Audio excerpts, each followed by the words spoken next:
Soft corner भाग 11. मागील भागात आपण ताईचे डोहाळे जेवण पाहिलं. आता यापुढे डोहाळे जेवण अगदी आनंदात पार पडलेलं असतं. घर अजूनही त्या सुंदर आठवणींमध्ये रंगलेलं असतं. ताई थोडी थकलेली असते, पण तिच्या चेहऱ्यावर समाधान आणि आनंद स्पष्ट दिसत असतो. या दिवसानंतर तर घरात सगळ्यांचं लक्ष अजूनच वाढतं. सासूबाई सकाळपासूनच तिच्या मागे असतात. ताई, आधी दूध पिऊन घे. जास्त उभी राहू नको. तिला काहीही काम करू देत नाहीत. आरव तर पूर्णपणे तिच्या भोवतीच असतो. तिला चालताना हात देतो, वेळेवर औषध देतो. थोडं थकलं तरी लगेच विचारतो, बस ना, इतकं उभं राहायचं नाही. ताई हसत म्हणते, तू ना खूपच ओव्हर केअर करतोस. आरव लगेच तिच्या डोळ्यात बघत म्हणतो, हो, कारण तू माझं सगळंच आहेस. त्या एका वाक्याने ताई शांत होते. तिच्या चेहऱ्यावर हलकीशी लाज आणि प्रेम उमटतं. काही दिवसांनी ताईची आई घरी येते. ताईला पाहताच तिच्या डोळ्यात माया दाटून येते. थोडा वेळ गप्पा झाल्यानंतर आई सासूबाईंकडे वळते. आता ताईची डिलिव्हरी जवळ आली आहे. आमच्याकडे रिवाज आहे. पहिली डिलिव्हरी माहेरी करतात. म्हणून तिला माझ्यासोबत नेऊ का? घरात पुन्हा एकदा शांतता पसरते. आरव ताईकडे बघत असतो. त्याच्या चेहऱ्यावर स्पष्ट दिसतं. तो तिला दूर पाठवायला तयार नाही. तो शांतपणे पण ठाम आवाजात म्हणतो, आई, मला माहिती आहे रिवाज आहे, पण मला ताई माझ्या डोळ्यांसमोर हवी आहे. सगळे त्याच्याकडे बघतात. तो पुढे म्हणतो, तिची काळजी मी इथेही घेऊ शकतो. आणि खरं सांगू, तिच्याशिवाय मला राहवत नाही. ताई हे सगळं ऐकत असते. तिच्या डोळ्यात अश्रू येतात. पण ते दुःखाचे नसतात. ते प्रेमाचे असतात. ती हळूच म्हणते, आरव. आरव तिच्या जवळ येतो. तिचा हात हातात घेतो. तू जिथे कम्फर्टेबल असशील तिथे राहा. पण मला फक्त एवढंच हवंय, तू माझ्याजवळ असावी. सासूबाई हसत म्हणतात, अहो, आम्हालाही माहीत आहे माहेरचं महत्त्व. पण आरवचं प्रेमही चुकीचं नाही. त्या ताईच्या आईकडे बघून म्हणतात, तुमची मुलगी इथे खूप सुखात आहे. तुम्ही कधीही येऊन तिच्यासोबत राहू शकता. ताईची आईही सगळं समजून घेते. ती ताईच्या डोक्यावरून हात फिरवते. ठीक आहे, जिथे तू खुश असशील तिथेच राहा. ताई दोघांकडे बघते, आई आणि आरवकडे. तिला जाणवतं ती खूप भाग्यवान आहे. कारण तिला दोन्हीकडचं प्रेम मिळालं आहे. त्या रात्री ताई बेडवर बसलेली असते. आरव तिच्या बाजूला बसतो. तो हळूच तिच्या पोटावर हात ठेवतो. आपण तिघं लवकरच कंप्लीट होणार. ताई त्याचा हात घट्ट पकडते. बाहेर शांत रात्र, आत फक्त प्रेम, विश्वास आणि एक सुंदर भविष्य.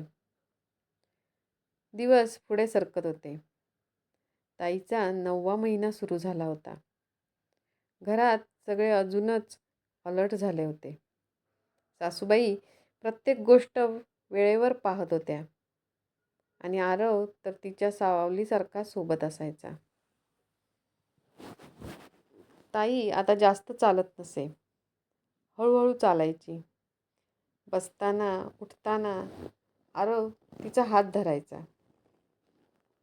सावकाश, तो हलक्या आवाजात म्हणायचा. ताई हसून म्हणायची,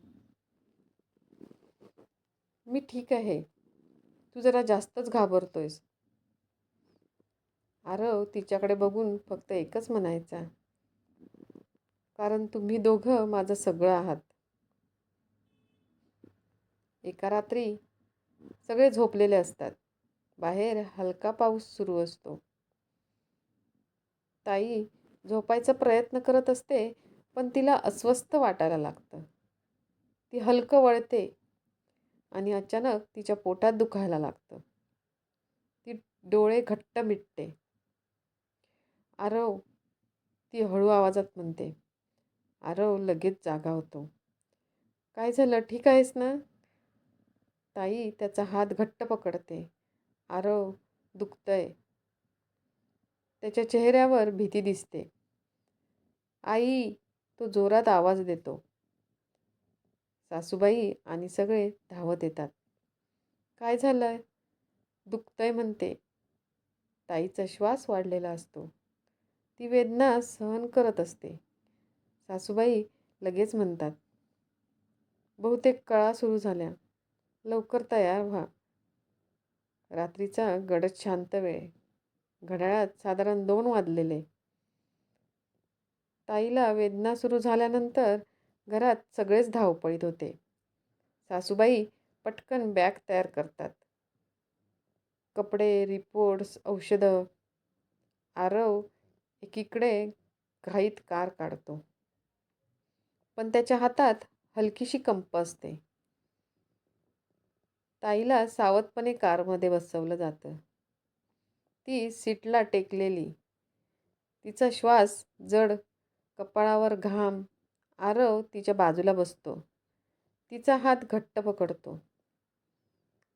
ताई, काही होणार नाही, मी आहे ना. त्याचा आवाज शांत ठेवायचा प्रयत्न, पण आतून तो पूर्णपणे घाबरलेला असतो. ताई ताई डोळे मिटून वेदना सहन करत असते.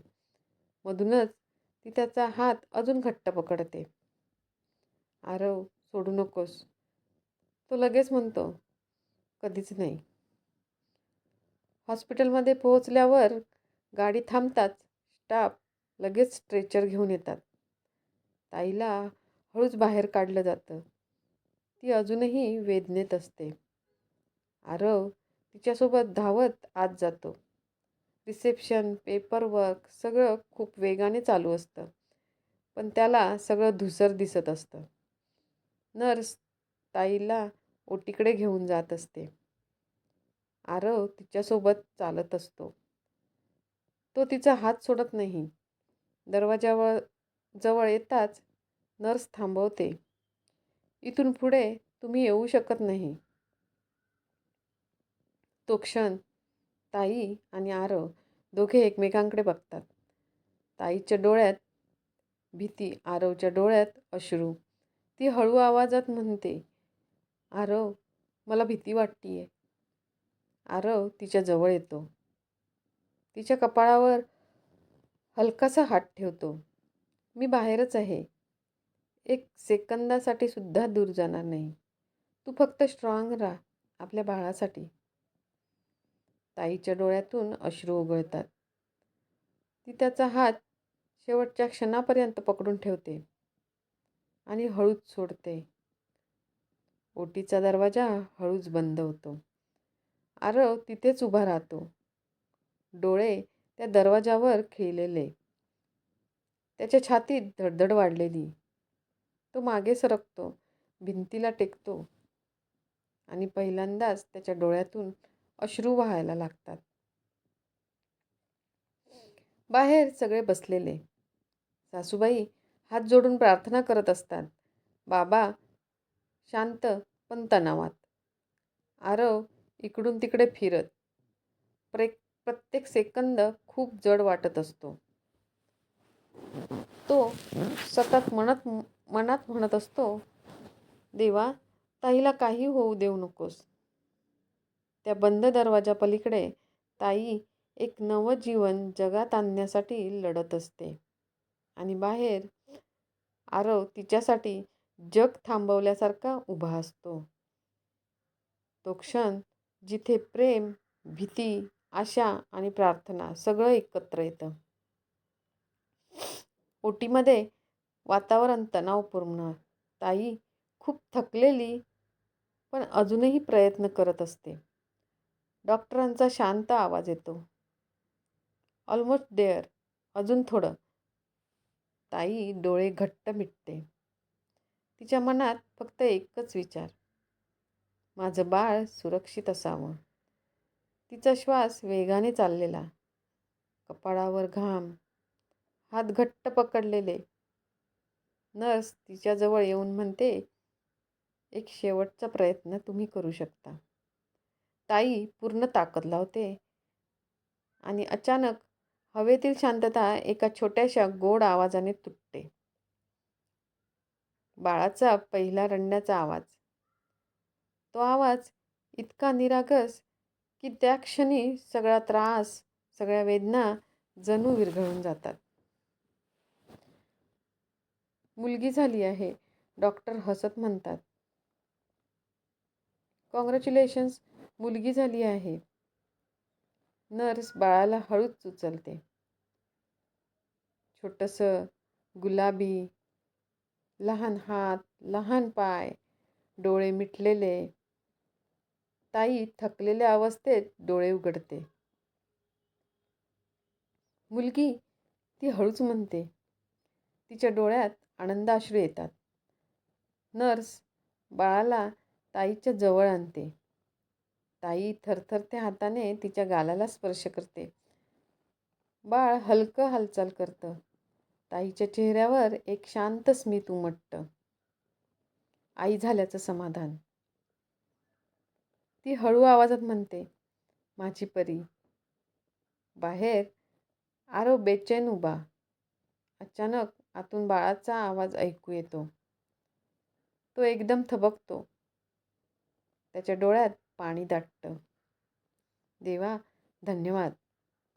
थोड्या वेळाने नर्स बाहेर येते.